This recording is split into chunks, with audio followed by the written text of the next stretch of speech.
This is the Louie T Network. Hey, either you're outside or you're in the lab room.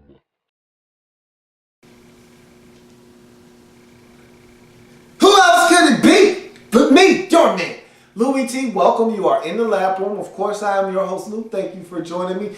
Week number 10 in the National Football League. New York Football Giants taking on the Seattle Seahawks.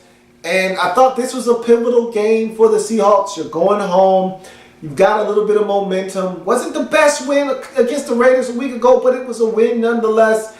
And the Arizona Cardinals playing with some confidence. You're starting to get into that divisional schedule here late in the season. You've only played one divisional game if you're the Seahawks to this point, a loss to the St. Louis Rams. So here in a couple of weeks, you're going to start ramping it up in the division. So you need to go into that game with Arizona because you got two of those coming up. You got two against San Francisco in a 3-week span starting with Thanksgiving. You need to go into those games with confidence. And the only way to gain confidence in this league is to win. So you want to start piling up these wins and go into those games with some momentum and see if you can't recapture what you feel like is rightfully yours, this NFC West divisional crown. And so here's an opportunity to beat up on a Giants team that's struggling to score points, struggling with their identity.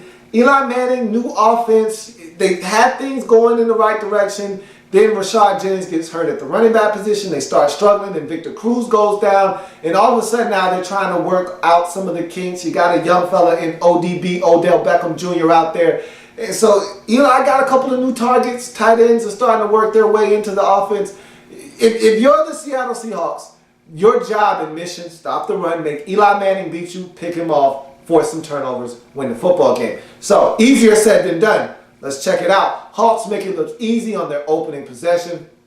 They just move it right down the field. Russell Wilson efficient, beast mode doing his thing. He gets in the end zone on a rushing touchdown at 7-0 early in the game. It's what it's supposed to look like. Then the Seahawks hit that rain button like they always do, and the rain starts to come down. Ball starts to get a little slick. It gets a little dark and eerie.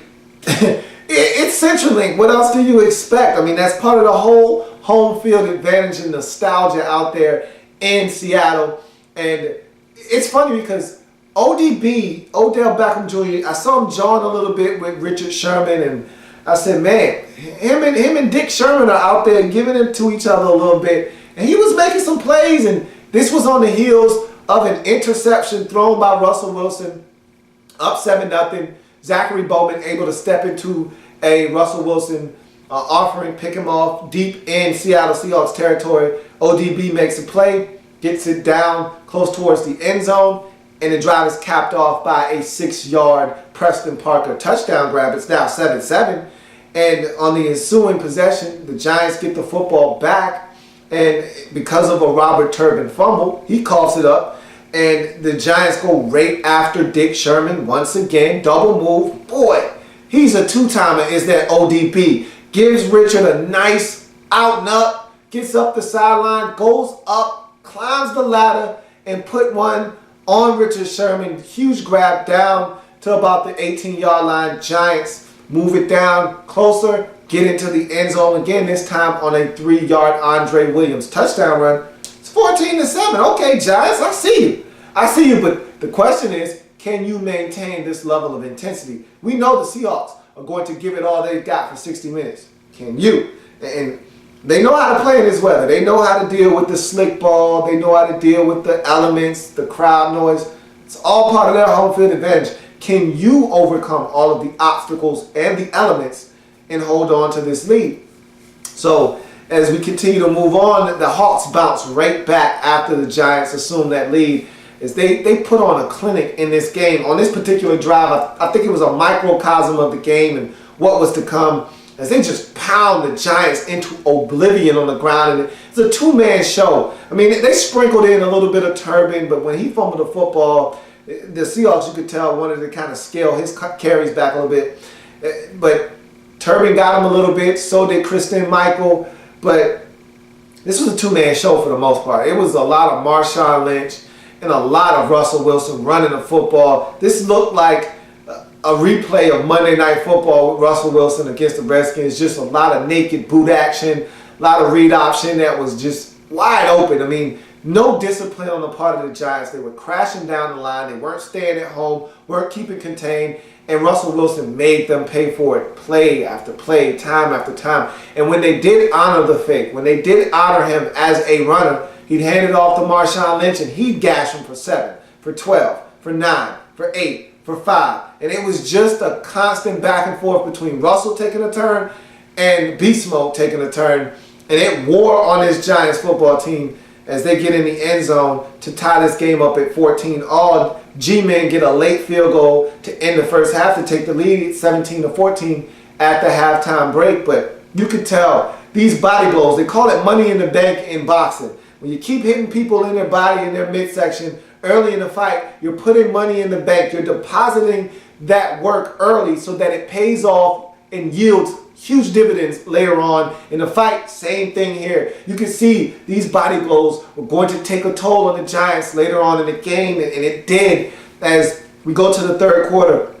Hawks tied the game up on a field goal after the Giants couldn't seize the momentum after Russell Wilson throws an early third quarter interception as they were driving for points. It's picked off by Quentin Demps. Giants can't do anything with it. Seahawks get the football back, move it back down the field, and get a field goal by Stephen Hauschka to tie the game up at 17. But this was the turning play of the game right here. And when you're on the road, the environment is already tough to win in. You've got everything against you. It's raining. It's loud. It's Seattle.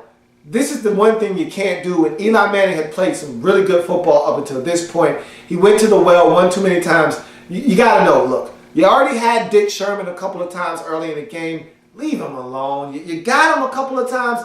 Let the man be. And sometimes you can be a little bit too greedy and chew off a little bit more than you can swallow. And that's what happened here. He throws it up. And Dick Sherman was in great coverage, man. I mean, he was looking for the football.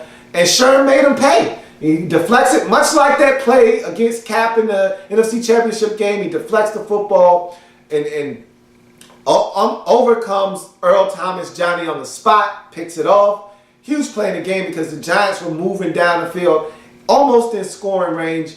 And to have that happen, huge turn of events. You go from driving for a lead-changing score, maybe taking the lead going into the fourth quarter with a little bit of momentum, to turning it over, giving the Seahawks momentum, getting the crowd involved. And from that point on, the Giants were never the same in this game.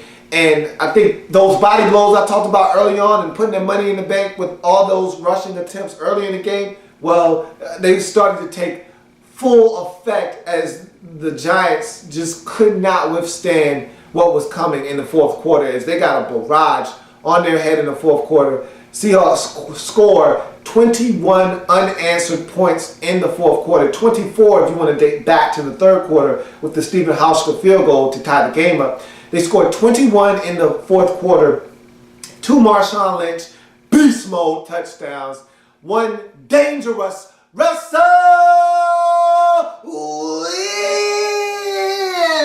Wilson touchdown. And that was set up by Christine Michael. Huge run. Never, ever trust a man with 2 first names.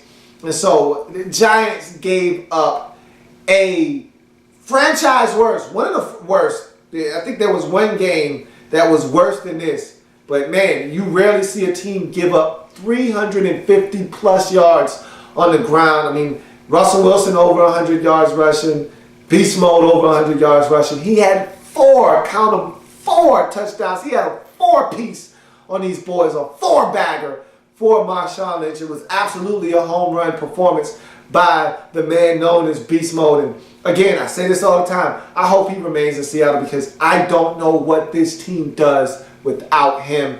And so it'll be interesting to see how the offseason plays out. But man, this kid right here is the truth. He showed it again. He's the heart and soul of this team as the Seahawks get it done 38-17 at home versus the G-Men in a game that was closely contested for 3 quarters, and then the Seahawks ran away with this game. Giants had opportunities. The Eli Manning fumble. The Seahawks put it on the floor twice on one possession. Russell Wilson was stripped of the football beautifully. Balls on the ground. Looks like the Giants have every opportunity to get it. They don't. It squirms out of the pile. It's recovered by Bailey, one of the offensive linemen. Then 2 plays later, Marshawn Lynch coughs it up. They poke it out of his hands.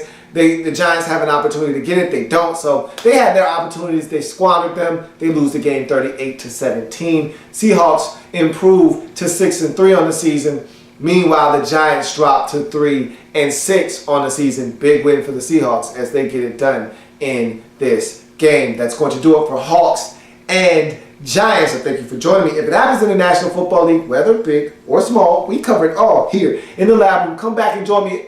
I've got plenty more games to break down in week number 10 in the National Football League. See you in a bit.